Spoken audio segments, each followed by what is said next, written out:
Menekşelerimin zaman içerisindeki gelişimlerini sizlerle paylaştım. Gördüğünüz üzere menekşeler bu anlattığım püf noktalara dikkat ederseniz bol bol yeni çiçekler ve yeni yapraklar çıkarırlar. Özellikle dikkat etmeniz gereken önemli bir püf nokta, menekşe çiçeğinin mutlaka bol ışık alması gerekiyor.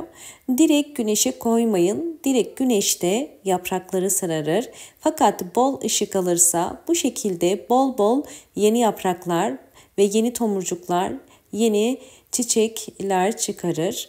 Umarım bu anlattığım bütün püf noktalar sizler için faydalı olmuştur. Videomu buraya kadar izlediyseniz ve beğendiyseniz hemen beğen tuşuna basıp kanalıma da abone değilseniz eğer bana destek olmak için abone olabilirsiniz. Bol bol yorumlar yapıp yorumlar kısmında da sorularınız varsa sorabilirsiniz. Hoşça kalın, sağlıkla kalın.